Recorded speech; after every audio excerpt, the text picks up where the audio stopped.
first thing that the talk is kind of concerned with is the sensory turn in scholarship, which I guess most people will be aware of, which I guess has been going on for around the last 10 years, but has really been picking up more and more momentum. Now I'm going to talk about, with a particular focus on how this is being debated in anthropology, but I also want to think about the implications of the debates about the senses in anthropology for how we understand digital media. So I'm trying to kind of, cross disciplines a bit and bring some things from anthropology to looking at digital media, but also in doing so, I'm not really talking either about theory, which is distinctively or exclusively anthropological as well, because I'm most interested in the kind of anthropological theory that's actually built to undrawing from other disciplines too. But I'm going to talk about some of the key influences in then this kind of sensory turn in scholarship in anthropology and in media studies and in visual culture studies. But I'm going to also look at some of their analytical consequences. What happens when you apply a particular type of analysis? What's it actually focusing on? What kind of findings are you likely to get from it? And also think about some of the relationships between these different approaches and why they are actually in debate with each other or why they contest each other. What I'm arguing is that I think we need to go past what we see as being the obvious publications when we start to think about this field. So if you want to think about digital media in relation to sensors, then probably the best thing to do is not just to go straight to a book that says this is about the anthropology of the senses, and I think it's actually much more interesting to try to look at approaches that incorporate the senses within wider visions of the world and what it is we do in it and what everything else is about as well. So I'm going to kind of actually try to argue for going beyond some of those texts which might seem the most obvious ones and to think about how the theorists are developing ideas that incorporate the senses.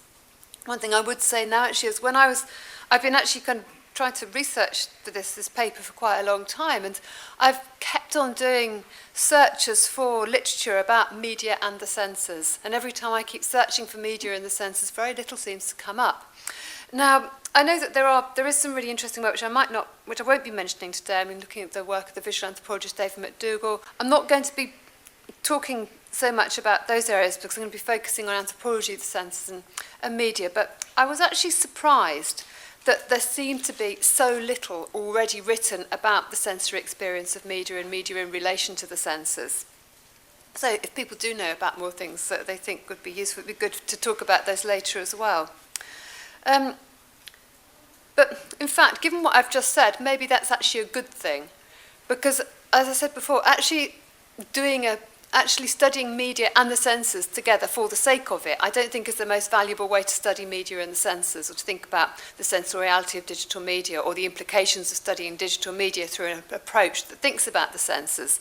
I think that probably the most useful way of actually looking at that relationship is through projects that actually ask particular questions but account for sensory experience and account for what's happening in digital media in relation to each other as part of wider projects.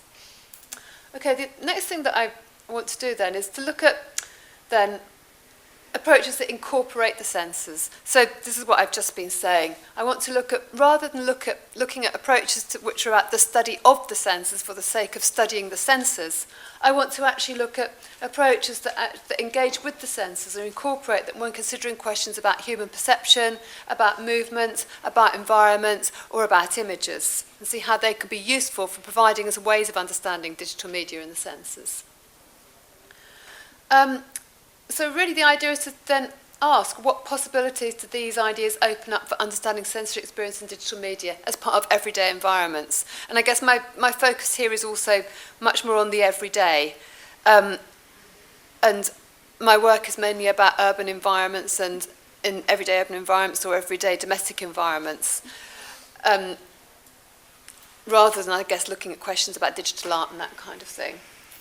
So, but as I said before, I wanted to emphasize my approach is rooted in or starts from anthropology. So it's very much about how an anthropological approach to the senses might inform research about everyday contexts of which digital media are a part. Okay. So again, it's about thinking about digital media always being part of something else. My work is about media quite often, but my work isn't directly about analysing media. It's very much more about taking things from the starting point that media, and obviously now digital media, are actually part of almost everything I would already want to research anyway, so it's something that I'm interested in and I always want to account for. Okay then, so points for departures. Now, I guess the most obvious starting point for thinking about media in the senses is start by thinking about Marshall McLuhan's work. And what I'm going to do is I'm going to talk about it somewhat in relation to the work of David Howes, who's an anthropologist of the senses. And you can already see, I guess, in this slide why I've noticed that McLuhan's work was about sensory ratios and Howes' work was about sensory hierarchies. So there's already a kind of obvious connection.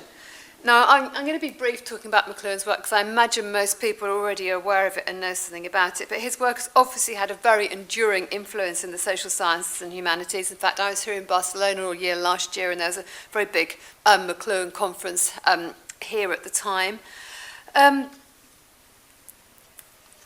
His ideas, the ideas of sensory ratios, have been appropriated and taken on by David Howes, the anthropologist of the senses, and I'll talk about that in a minute. I think there are two arguments that McLuhan made that are pertinent for what I want to talk about here. First, he proposed that in an existing world where he claimed, he said in an existing world that there was he said, and this is a quote, a particular monopoly and separation of visual experience at the expense of other senses, which he argued is imposed by print and its industrial organisational extensions arising in the 20th century. He argued that at that time, which was the 1960s, television had produced what he called a new extension of the senses. He argued that rather than just being sight and sound then, television was actually, he said, tangibility in its visual contoured and sculptural mode. So he saw that as an extension of our sight-touch powers, so going beyond the existing senses that were already involved. And he argued then that any new medium alters the existing sense ratios and proportions just as overall colours are modified by any local shift of pigment or component. And that's also a quote from his work. Now, there's a degree of technological determinism in this, which David Howes, the anthropologist, although he does follow McLuhan's work to some degree, acknowledges as well. Because McLuhan was suggesting that media do change up to a point how we experience the world. But I think the relevant here is to think about, he was also arguing that they actually change the way that the senses are balanced in the way we experience media. Now, this idea about sensory ratios is something that I want to draw out because it really it's had a lasting significance in media and cultural studies and in visual studies, which I'll go on to in a minute. But also it had a real coherence with the early anthropology of the senses, which is the work of David Howes. Now, what I think is striking about David Howes' work is that I guess him and a few other anthropologists have been the anthropologists who have directly addressed the question of the senses. So their work is an anthropological study of the senses across cultures. And what I think is interesting is that it is David Howes' work that tends to be cited and picked up and quoted in when other disciplines kind of take the anthropology of the senses into their own work quite often. And it's also gained enormously influence also over the last 10 years with the sensory turn, although Howes was actually working on the senses in the 1980s and he had very important publication in this area in 1991. Now, Howes wasn't the only scholar in anthropology who worked in that area. The work of Paul Stoller and Nadia Serematakis were also very important contributions amongst others. But Howes' work is really interesting in this context, balanced in terms of the way we experience media change. Howes' focus was on what he called sensory hierarchies and how sensory hierarchies of the five senses actually varied across different cultures. So, as he put it, the sensory profiles of whole societies then would vary. So in some cultures, one sense would be more important than the others, whereas in another culture, then a different sense would actually be the dominant sense. So he argued that vision was not the dominant sense across cultures, but in some cultures, for example, it might be smell or sound, which were the dominant senses. Now, we can see, I think, there's a certain synergy then between the positions. They're both trying to identify the ways that different senses, and that is seeing the five senses as separate from each other, might be seen to be dominant or subordinate in different circumstances. Howes' project was one of cross-cultural comparison, And cross-cultural comparison was also a characteristic of the anthropology of the time, but became very much out of fashion as we moved into the 1990s, which I think is actually one of the reasons why David Howe's work didn't really come to prominence in that time, but has actually, with the century turn, more recently become more prominent. Now, David Howe's work is also about a form of relativism, through which he also argues that we shouldn't subordinate other cultures or indigenous ontologies to a modern Western one. And in which case he also argues that modern Western philosophy or science shouldn't produce the dominant paradigm through which we would understand human perception.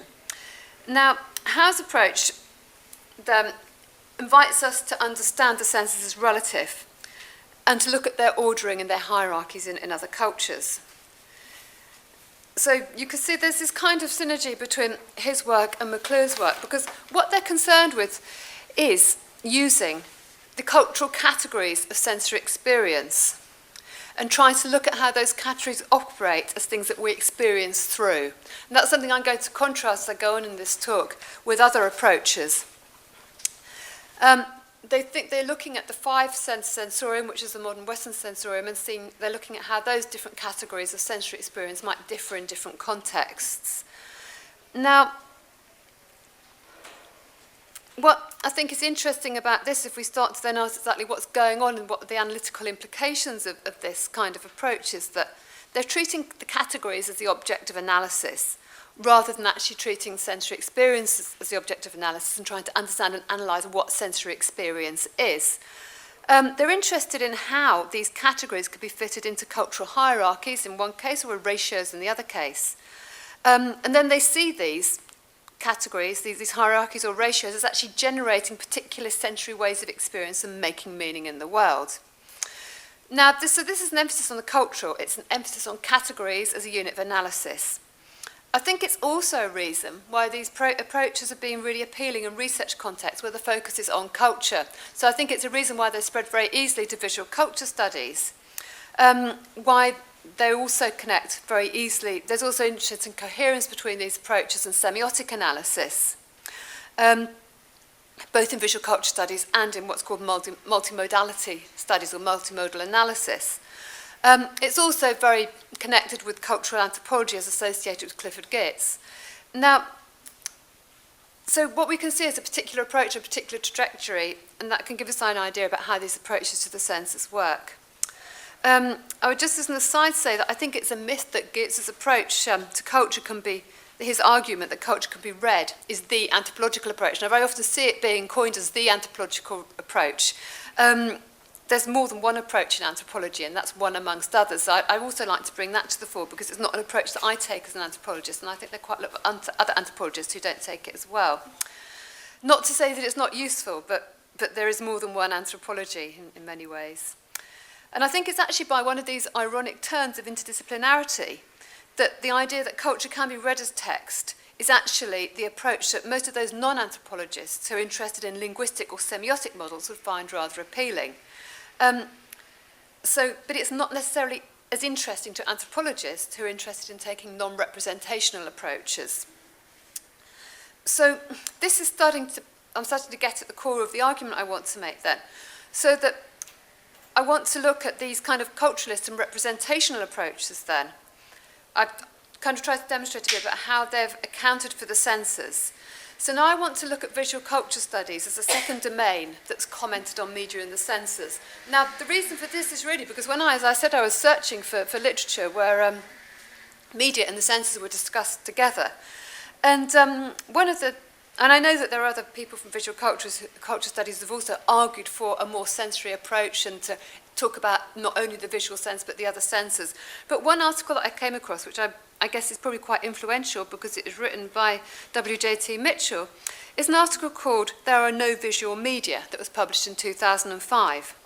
Now, to preempt my discussion of it, I want to just turn to the work of Tim Ingold for a minute. Tim Ingold is an anthropologist whose work I'll talk about a bit more later. He's been very influential in my work and is also increasingly influential as an anthropologist both within and outside the discipline. What he's argued about the anthropology of the senses, he writes, and I'll quote his work here, that a principal claim of the anthropology of the senses of course, is to have dethroned vision from the sovereign position it had allegedly held in the intellectual pantheon of the Western world, and to highlight the contributions of other non-visual sensory modalities, above all to the sensory formations of non-Western people. So he goes on then to argue that that as these new kind of sensory modalities have been taken up and discovered in anthropology of the senses, such as in the work of David Howes, the same thing, he says, has happened in the study of visual culture. So he argues that, and I'm quoting him again here, he says, to the worlds of images conjured up by the latter, which he means the visual culture studies people, they have simply added the worlds of sound, of feelings, and of smells. So again, he's arguing that both the anthropology of the senses and the use of the senses in visual cultures has just added on the other senses to the study of vision, rather than incorporated them in a way that he would argue for, which I'll talk about later. So, I think we'll just catch up the PowerPoint to catch up a bit. So, Mitchell's work, I think, is really interesting, and again, I want to acknowledge that I think it's very useful the way that he's brought the other senses into visual culture studies. I think that was a very important move. He argues that there are no visual media because he said that all media are mixed media.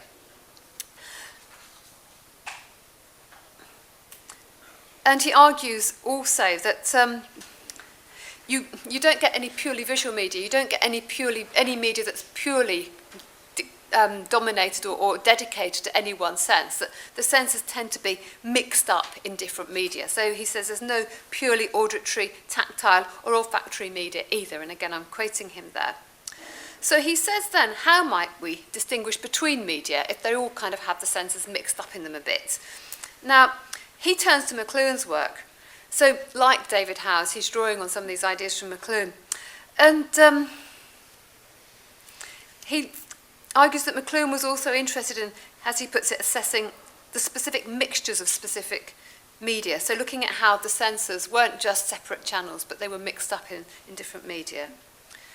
Now, I think to his credit, Mitchell actually calls for further empirical and phenomenological analysis of sensory and semiotic elements of media. That's something I'll go on to talk about a bit. But what he essentially does is that he follows McLuhan's idea of looking at the different sensory ratios that are found in different media as a way of actually moving away from the idea that different media might be specifically visual or specifically oral. Now, he's actually interested then in how sensory channels or semiotic functions are hierarchically ordered in media, but he's also interested in the way they're also kind of mixed up with one another a bit as well. So these categories that he's talking about of the different senses, he recognises them as being impure categories, in that some of the elements of the other sensory categories always become intermixed in them a bit. Now, to deal with this then, he actually argues that they become nested in relation to it. So the different senses and different semiotic categories become, as he calls it, being nested in relation to each other. He also argues that there's a form of what he calls braiding happens. And he says, and I'm quoting him here, that when one sensory channel or semiotic function is woven together with another, more or less seamlessly, like, for example, he says synchronized sound, he says that that can happen, but he also says that a braid can be unraveled. So you might then, he says, get signs or sensors, and I'm quoting him again here, and he says moving on parallel tracks that never meet but are kept rigorously apart. Now, I think what he's doing is quite interesting, because he was trying to bring together then the different senses into as a way of understanding media and trying to understand how they might be interrelated or braided or mixed together in different ways, so that they weren't actually understood as being completely isolated sensory categories. And in doing so, he draws on the neuroscience of Oliver Sacks, which I think is also very interesting in that he is starting to bring in ideas from neuroscience and from the brain sciences to understand how we experience media through the senses. And he argues that, there is no such thing as pure visual perception as well, as part of his argument about there being purely no visual media. But And I think this is because of the relationship of this work with the earlier studies I've talked about. For me, there's some questions that this approach doesn't answer. The first one relates, I think, to the question of how sensory hierarchies might be created from impure categories of vision, touch, or sound. If these categories are already culturally constructed, how can that work?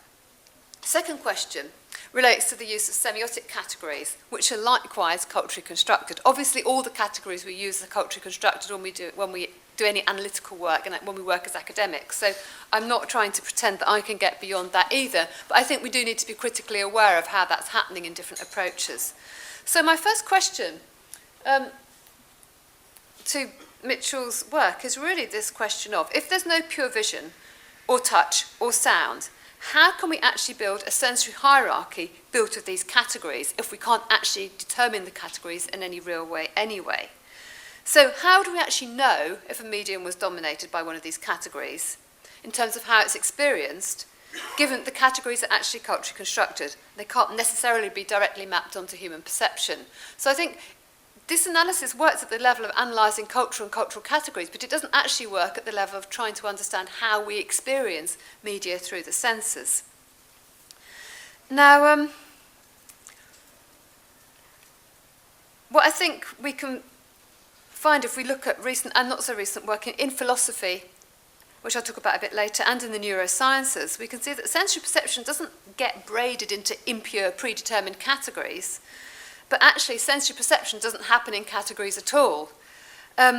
Categories might be the outcome or the cultural outcome of what we experience, but the sensory perception, our sensory perception isn't braided. And what I've been getting from, I haven't been reading a lot about neuroscience, but I have been reading about people who've been reading it, and I've had a little bit of some of it. And it seems to me that the conclusion is that the five senses are not perceived through five different sensory channels, but actually something rather different happens in that our experience of the world is much more mixed up. It's not divided into sensory categories. That's something that happens as part of the process, but we don't experience through the categories. The categories are outcomes of experience. Now, the work of social anthropologists who have studied the senses have also kind of has also led to indications about the senses in other cultures. The modern Western five-sense sensorium is not universal. In other cultures, the whole different sets of sensory categories might be used. So we can't actually map on these five sensory categories to the way that we experience, or the way that sensory experience is always categorized. So those kinds of arguments also support these ideas that are coming from the neurosciences and from philosophy. So I think when we start to deconstruct the categories that Mitchell uses, we can see that they come from the modern Western sensorium, but also I think the problem for me in this type of analysis is that the sensory categories are both assumed as the sensory categories that we actually universally experience through, and the analytical categories, and they might not necessarily be the same thing. So Mitchell is perfectly right to say there's no purely visual media, but I think the reason for that is slightly different from the way he suggests that it might be. Okay then. So my next question about arising from Mitchell's work and how it works is the issue of semiotic analysis. And I won't talk about this a lot, but I think that we can also kind of ask similar questions, because semiotic analysis also involves working with a set of categories. They're part of a culturally constructed way of understanding media and its semiotic functions. So we might actually ask, well, why and how is the semiotic model that he's using accepted? Why is it used, and how might it be deconstructed? There's been some very interesting work by an anthropologist called Birgit Meyer, who's shown very well the potential of anthropology as a critical voice to modern Western semiotic analysis.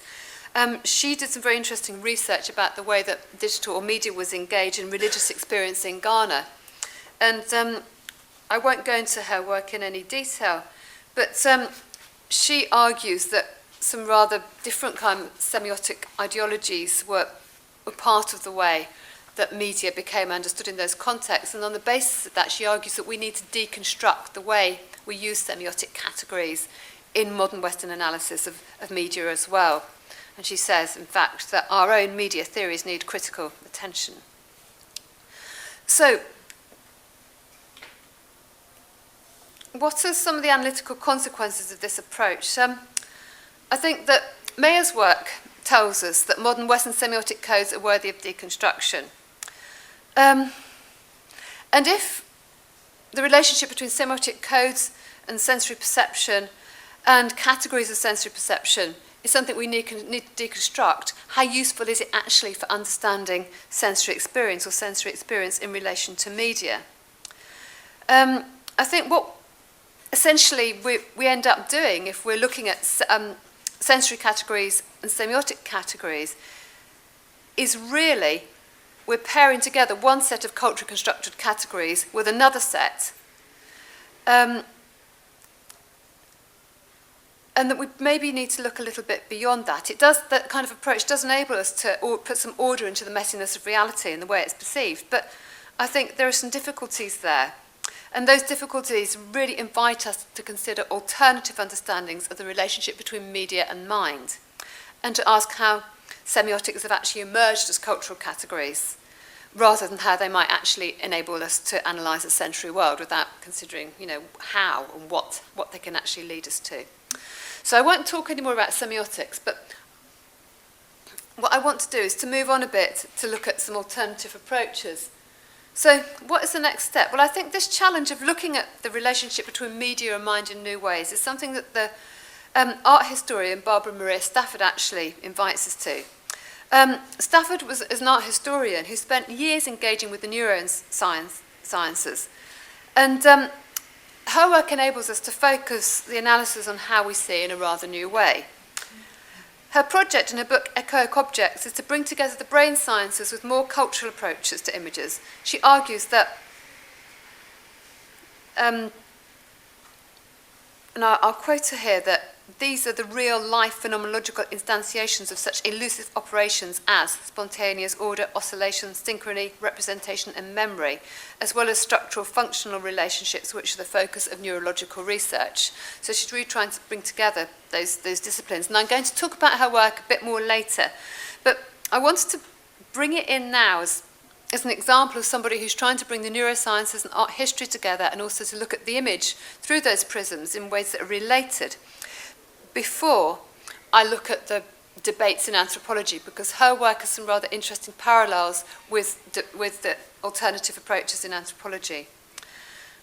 Okay then. How much time do I have? Yeah, time. Now it's 5. Okay. We'll finish at 6. Okay. Good. I probably might even be on time. Yeah, Okay. Okay then. So the anthropology of the senses. Now, I've already traced some of the history of the anthropology of the senses, along with making a kind of critical point that this approach can usefully tell us about cultural categories and how they're used, but it can tell us rather less about sensory perception. What I found quite interesting, though, when I was looking at the abstracts of this workshop, which has the theme of the senses, was how it seemed to me to be the work that in any of the abstracts where the anthropology of the senses was cited, it was this earlier development of the anthropology of the senses and the authors who participated in that tend to be cited, rather than the work of Tim Ingold and other anthropologists who are looking at the senses in anthropology, but they're engaging with them from a rather different direction. Now, why this is, I don't know, but I thought it would be quite interesting then to actually bring some of these other ideas into the debate and bring this particular debate into this workshop to kind of demonstrate how, and I think this is also, I think I was talking earlier about the work of Clifford Geertz and how it's kind of been appropriated as the anthropological approach quite often. I think this is when we're moving across disciplines and taking things from one discipline to another, there's always a tendency sometimes for some ideas to run into another discipline and be the ones that get taken up simply by association, because they're there already or because they've been noticed or they've been dominant. Because when you're trying to make inroads into another discipline that's not the one that you originate from, it can be very difficult to, I mean, I've had the same problem myself. I'm not kind of criticising people who take ideas from anthropology and try to use them in other disciplines, because it's very difficult to know where to be anchored, to know what the debates are, and to know what's actually happening the anthropologist Marilyn Strathern has spoken of anthropology. I think she said it was a community of critics. And I think most disciplines can be seen in that way, that they're critically engaging with one another's work a lot of the time. And when you try to go into that discipline, take ideas and bring them into your own, you're not always sure which debate or where you are in the debate that's been raging for some time. This particular debate has actually been raging for at least 10 years. And as I said before, so the work of David Howes, Paul Stoller, Nadia Saramatakis, and others in the anthropology of the senses is very central to this field. It's pretty much where the field originated in the 80s and 90s, but it's actually really a contested field, and I think more attention needs to be paid to that. Now, the central debate is between David Howes and Tim Ingold, very different sorts of anthropologists, and neither of them actually write about digital media. But I think their approaches have really interesting consequences for how we might understand media through the senses. Now, I've talked a bit about, mentioned Ingold's work already. His work is a very powerful, I think, theoretical agenda that he's developing. His books, most recent books, which are compilations of existing work, one was published in 2000, was called The Perception of the Environment. His latest book, published this year, I think it was called Being Human. So these are big ideas, these are big theories, and that's also quite unusual for anthropology, and that it's not so often that anthropologists kind of produce kind of big theories, part, I think, maybe due to the relativism in anthropology. Sometimes it's hard to do that. But he offers us a particular way of understanding the world, and as he says himself, his work is grounded in the works of Merleau-Ponty, Jonas and Gibson. Now, he points out in a way which I think is quite relevant to this talk, that all three, in different ways, reject the representational theory of knowledge upon which David Howes founds his Anthropology of the Senses. So this is kind of where I'm coming from in the title of the talk, where I'm kind of saying, beyond culture, beyond representation, because this is trying to kind of look at a non-representational approach to anthropology. Now, non-representational approaches are popular also across disciplines, and especially in geography, there have been some very interesting developments in non-representational theory, and I actually had the pleasure to examine a PhD thesis here a few weeks ago by Edgar, who's sitting here, who's also taking a really interesting non-representational approach to looking at digital media.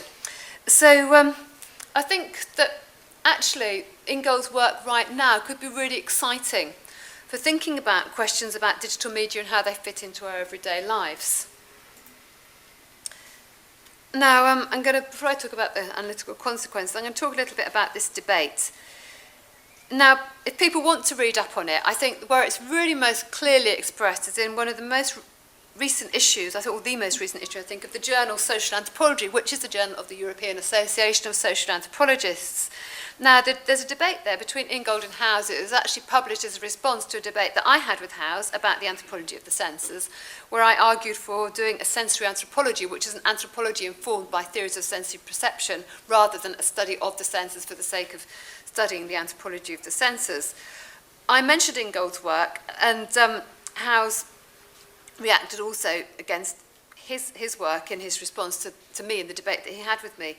And in this later issue, Howes and Ingold have actually had a very good debate between them. And why it's a very good debate, I think, is because it really does raise all of the issues and the differences in the way that they approach the senses, and also brings out rather clearly some of the analytical consequences of them.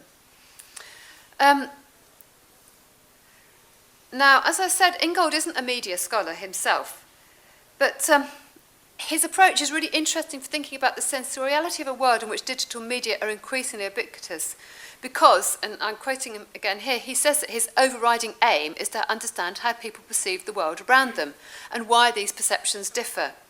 So we might then ask what this means for understanding a world in which digital media, of which digital media are increasingly part. And I think in the last sessions that I've been in here today, we have that sense that digital media are so much part of the environments that we live in, so much parts of the world, so much parts of our everyday lives. I mean, in the last session I was in, there was a presentation about leisure and work and digital media, a presentation that showed us that where digital media were in so many areas of life, that I think that how do we go about understanding how we experience and perceive this world that digital media are a part of? I think a theory is needed for that. It's not just a theory for media, it's a theory for many other things as well. Now, but Ingold is also rather refreshing in that he argues that we should listen to, he said, what so-called indigenous people have to tell us, but also he says we should listen to what people with impairments of sight and hearing have to tell us, and I'm still quoting him here, and to what psychologists, neurophysiologists, and philosophers, amongst others, have to tell us. So again, this is very much about trying to draw in ideas from different disciplines to try and think of a framework that's informed by different areas such as philosophy, science, and psychology, and anthropology, and maybe other disciplines to understand digital media in this sensory world that we are part of. So, I think to understand media through the senses, we don't just need theoretical models that enable us to see how culturally constructed sensory categories might be used. We need a theory of mind as well. That's not to say that the cultural approach isn't valuable, it's not useful and not relevant in many situations, and I think we need to study culture as well as looking at other dimensions. But if we take Ingold's approach to understanding mind and the senses, and go back to what I was saying about Howe's approach, which divides up the senses in a different way. Ingold argues, and Howe's might argue against this, but he's argued that Howe's reifies the senses. He says he reifies the senses as bodily registers that convey messages to the mind of the perceiver. Now, for Ingold, the mind doesn't do this. For Ingold, he says, the mind doesn't have to, he says, piece together information about external objects delivered by the way of different registers. He argues that, as he puts it, the senses are not keyboards or filters that mediate the traffic between mind and world, but rather, and this is following the work of the environmental psychologist Gibson, who I'll come back to again later, he sees them, as he puts it, as aspects of the functioning of the living being in its environment. He says that their synergy lies in the fact of there being powers of the same organism engaged in the same action and attending to the same world, also drawing to the work of Merleau-Ponty. So, he's really interested in questions of mind, perception, and the senses. And his theory is a non-representational one, then, that he doesn't see the mind as being what he calls an interior domain of representations. But rather, his work is much more coherent with ideas about distributed cognition and looking at the way in which, as he puts it, the multiple sensory pathways along which activity spills out into the environment. So he sees learning and moving through the environment and perceiving as all part of the same process. He's interested in what he refers to as our practical activity in the world. So in a sense, I think his work offers us one way to go beyond kind of the impasse of some of the approaches that I've critiqued above. So he doesn't just focus on cultural representation, he focuses on actually kind of the processes of human perception through which these might actually be produced.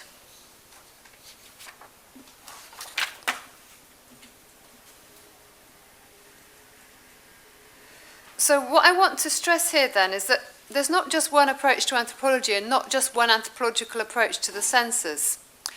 They're actually rather different approaches to the anthropology of the senses. And Ingold's work, I think, gives us a way to understand digital media as actually part of a shifting ecology of place, which is characterised by movement, but also he enables us to think about how our learning with digital media and our engaging with digital media actually takes place as we move through the environment with or in relation to digital media. And he invites us to actually think not in terms of the sensory categories that we would actually impose on the experience of digital media, but actually to think of the sensory experience that we have as something that's much more mixed up and that might emerge as cultural categories that we will talk about in some way. Now,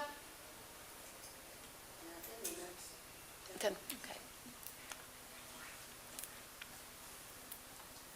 So I think that what Ingold shows us that if we're going to rethink the sensoriality of digital media, we need a theory that attains the relationship between mind and environment. And he invites us to draw on other disciplines to do that.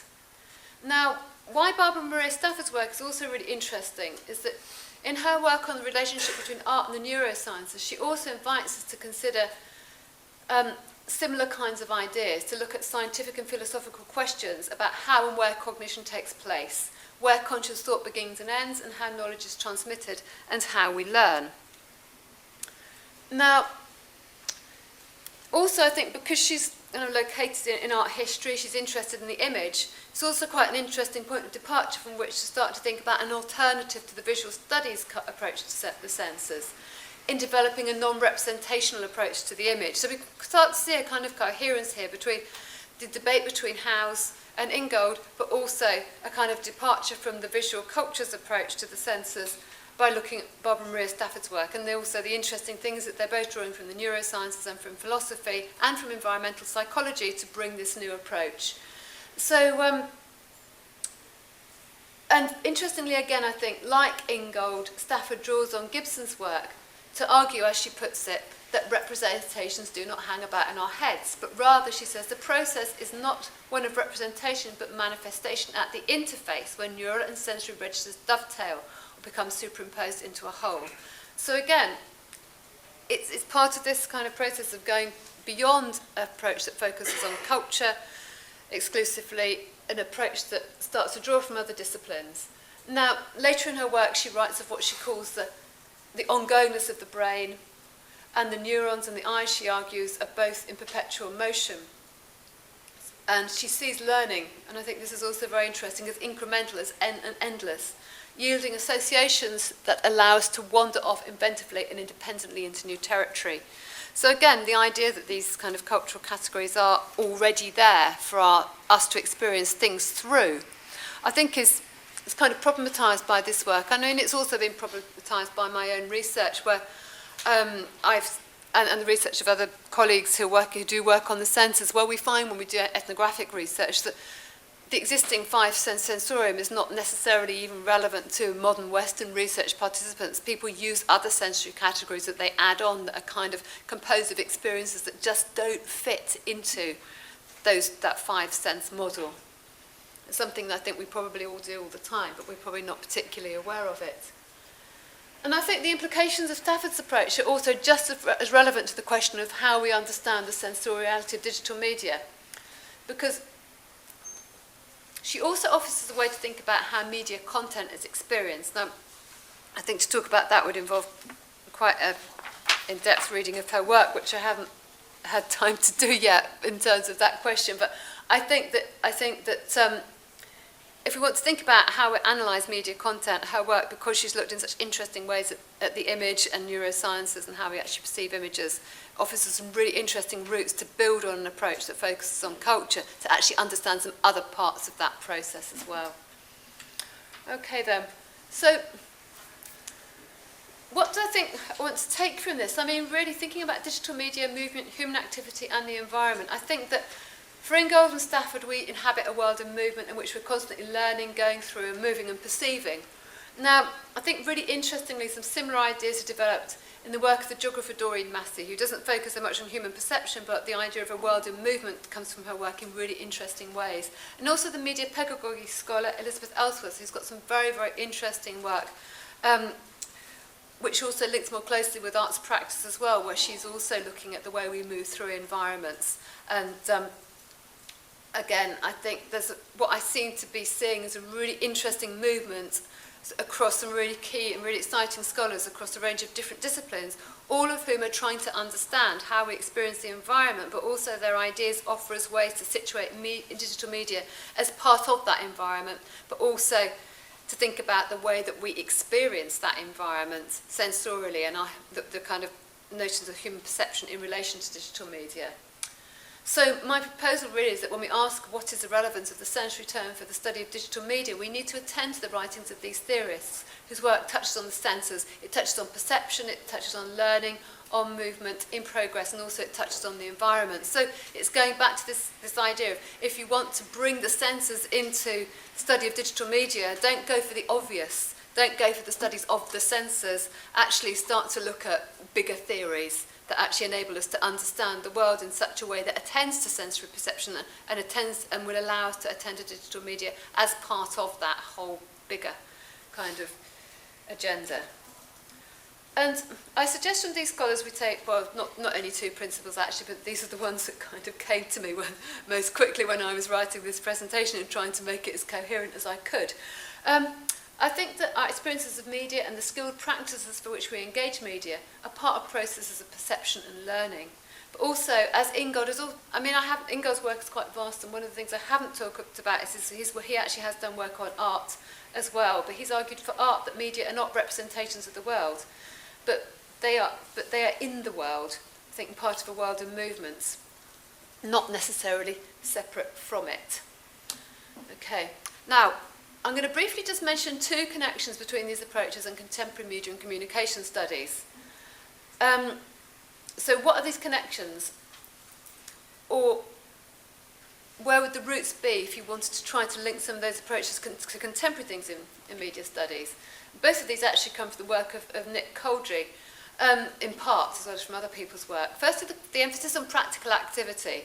The practice turn has had an influence in the study of digital media, in a way coming through the work of Nick Coldry, also coming through the work, the recent book, what's it called? Media. Can't remember. Alessandra has a chapter in it. Yeah, theory and practice. Theorising Media and Practice, edited by Birgit Brackler and John Postil, which really does try to bring practice theory into media and media anthropology. But also Nick Coldry's work on what he calls media space, and it's Coldry and MacArthur's work. I probably wouldn't use the term space, I'd use the term place for various theoretical reasons that I won't go into now. But again, the spatial term is becoming part of media studies, and it enables us to situate digital media in relation to online, offline contexts. It offers us a way of actually situating media in relation to the environments that we inhabit as part of everyday lives in multiple ways. So again, I think it's quite interesting. These kinds of non-representational approaches are already becoming part of media studies, although they don't address the question of the senses in a very coherent or direct way. There are some kind of scattered approaches that do think about sensory experience. So I think there's a coherence. I think there's already kind of a will in media studies to engage with these approaches in quite interesting ways. So what I was going to talk about, if I had time, which I probably won't, is actually thinking about some of the ways I've been trying to make these ideas work in my own ethnographic research.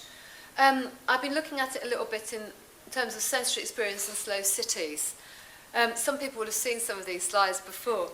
I'm only going to mention one of them very, very briefly. The second example actually was kind of interesting because I was looking up the links that I was going to show in relation to it, and they'd all gone. So again, I think that digital absence thing, when you're thinking about digital environments and the environments that the digital becomes part of, is again something really interesting. But what I've been doing research about the slow city movement since 2005, and why I want to talk about it here is that when I look at slow cities are towns that ascribe to a particular sustainability agenda, and I've been trying to understand not only the towns in terms of sustainability, but I've been trying to look at how media are implicated in their processes of making themselves as slow cities.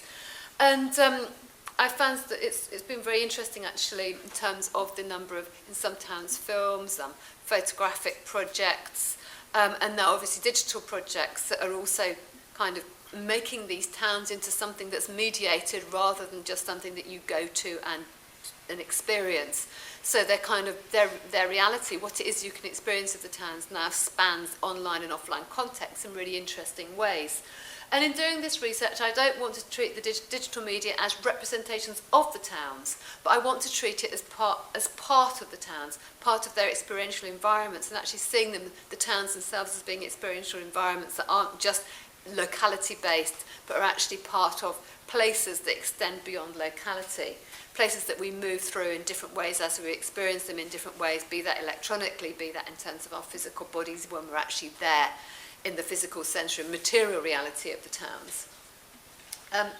This is a town in northern Spain. And I did this research with Professor Lisa Servon, who is in the New School in New York now, but she was here on sabbatical in Barcelona last year when I was here as well. So we did some research about Spain's slow cities. This is a small town called Lequeitio in the north of Spain, in the Basque Country, that was a slow city at the time. I'm not sure if it still is. What I want to tell you about very briefly is that we went to this town, and what has often happened to me in slow cities is that the leaders of the towns invite me to tour the town. I don't actually prescribe what I want them to do when I go to the towns, but very interestingly, the way that we get to know the towns is often through interviews, but it's also through walking through the town, experiencing the environment. So in this sense, using all of the senses to experience the town as an environment, being shown the town, being taken through the town, and being asked to engage, with your whole body with the town in various ways, which often means eating with people, walking with people, and going through particular environmental and weather experiences with them as well. Now, I'll very briefly kind of take you through some aspects of our walking tour of the town. Fishing was really important to the town, and so was the sea, as we found out in various different ways. Now, the walking tour of the town, I've prepared this text, actually it's for another presentation, which is going to be about excursions, but it seemed to be very relevant to use these slides to show you the town here as well. Now, our walk around the harbour was really brought out some of the materiality of fishing in the town in terms of the confradia, which was part of for the fishermen's building, the fishing nets that are out in the sun, the very materiality of the town, its sensoriality was made out of the textures of fishing nets, the fishing boats, the sounds and the smells of the sea. It was very much about being part of an environment as we toured it. The ground underfoot, the use of the ground underfoot, there's a helicopter pad there, which also says something about the isolation of the town and the sea. I'll go through this quickly because there's not much time, but again, the materiality of the buildings, the things that are pointed out to us, the relevance of some of those things in terms of the materials that were actually used. Now, what we did after we'd been taken on this brief kind of material tour around the harbour was that we were driven up towards the Faro, which is the Lighthouse. We'd already learnt quite a lot about this because it was the Maritime Heritage Centre that the town had, which had recently been developed in the town. So we knew it was very important already. You can see what kind of day it was. They actually told us that we were very lucky that it was such a nice day because it apparently usually rained there, so it was actually a lovely sunny day. And which made, in a sense, our experience of the town a bit extraordinary. It's actually quite hard for us to imagine other weather circumstances when we toured the town on that day, but we'd been told about the roar of the sea. We'd been told about how it actually was and how it was in winter, and also obviously about the danger of the sea as well, something which was kind of before in my mind anyway. Now, we went into the Heritage Centre, which was a really interesting digital heritage centre that had been especially designed to try to kind of break the boundaries of what's, the limits, if you like, of small heritage museums. It's very, very interesting. And we listened to local oral histories, and we looked at these digital experiences, digital displays, often in darkened rooms.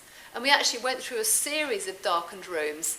Probably there weren't so many, but it seemed like that there was a lot. And we became more and more immersed in this environment, which was not of the town.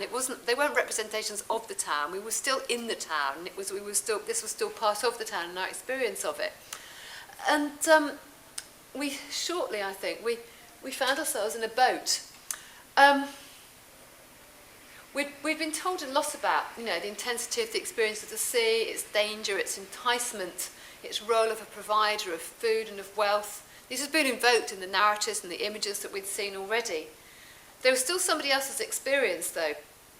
How could we get closer to the centre and effective encounter with the sea? How could it actually be communicated to us? How might we represent it later? So those are the kind of questions I was thinking about. So anyway, I found myself in this boat, and the room darkened around us, and the screens lit up on three sides of us, and we sailed out of the harbour into the sea, out of the same harbour that we had been in before on foot. We went west, as we already had done by car, but this time in the sea, from the harbour towards the lighthouse. And at first the sea was calm. Yet to someone who does not know the sea, it didn't feel safe. And I'd actually been in the Bay of Biscay in an enormous storm, in a very big ferry, I must admit, quite a few years earlier. So I had this kind of, already had an embodied sense of this particular sea. And we sailed out through the film, which was projected on the 3 walls around us. Well, the dolphins jumped in front of us, and I had actually already seen dolphins jumping in the Bay of Biscay a bit further out. I think it was after the storm I'd been in before. But the weather started to change as the mist descended, and I took up my notebook because the boats had this big digital display panel projected onto the screen. It located it with a GPS, so we knew we could get back. But suddenly the weather got worse, and it rapidly turned into an enormous storm. So I could see and hear the thunder and lightning. And I could feel the rain falling on me with a cold wind blowing at me from my left. The waves were absolutely enormous, and I actually shivered, and the narrator started singing. So it was actually raining in there. I was actually in a boat in the sea. Was bringing my experiences from past trips in the sea to me to understand it in some way. And the narrator sang, and then we gradually arrived at the lighthouse again. The storm had ended. And then, imagine if that had been real, said the narrator. And then we headed back into the port where it was all calm, and we eventually got out of the boat and stepped into a simulated port. Now, I thought that experience was really interesting because I think there was so much about that experience that I felt it in many ways. I didn't just see this as a museum exhibit that I was looking at, or in some way that was meant to tell me something about the sea and why it was important in the town. I felt it was a way of it's a way of experiencing the town. It was a way of still being in the town. In a sense, it was simulated in that way, but I actually mean that, I guess, in a more kind of embodied and philosophical or theoretical level, that the museum wasn't something separate from the town, but it was part of it. So I won't talk about this. I mean, this is another really nice example that I think the digital absence thing was rather interesting in that all of the links I wanted to connect to have now gone, which actually makes the experience for me of this other town, which is a town in England, kind of felt rather dislocated when I was searching for them. But I'll go on to sum up with some final thoughts. So, how do we understand digital media through the senses? Do we want to understand it through the senses? Is that the right way of saying it? How do we actually kind of say we're understanding digital media in relation to the senses? Should we be saying we want to understand the sensoriality of digital media, or should we want to be saying we actually want to locate digital media in the context of an analytical approach that appreciates that sensory perception is in some way part of the way that we experience them? I don't think there's a single answer, but I think we need to appreciate the analytical consequences of different approaches that we're using, so we know actually what we're finding out when we apply different approaches, whether we want to go along the cultural category route, or if we want to go along the kind of different analytical framework that I've been looking at later. If we wanted to think about it in terms of choices, we could, for example, think about things like culture or phenomenology, mental representations or non-representational theory. We might want to think about the anthropology of the senses, or anthropology informed by a theory of sensory perception. We might want to think about things like separatedness or relationality. We might want to think about alternatives between cultural relativism, which is what David Howes would argue for, or an approach informed by the neurosciences, which does, as Howes points out, involve us taking actually a modern Western approach to understanding mind and applying that to situations where maybe that isn't what the people who we're doing research with actually believe in. Which is right? How relativist can we be, or do we want to be?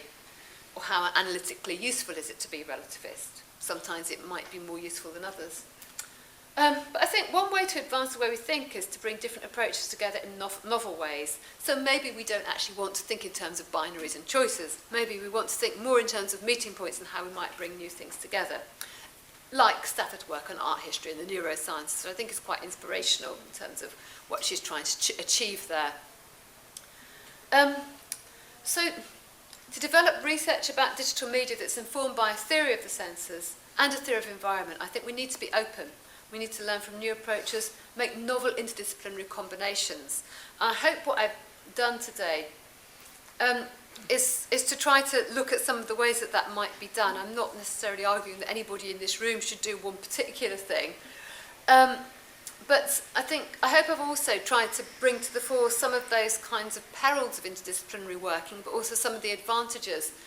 And I think to emphasise this question of what kinds of knowledge might alternative approaches bring, what are their limits, and where might they meet with other approaches, to try to give a sense of how some of those trajectories kind of cross and link when we're looking at questions of digital media and the sensors, and how they might actually come together when we start to think about what, in this very limited literature that I think has begun to address those questions, is actually already happening.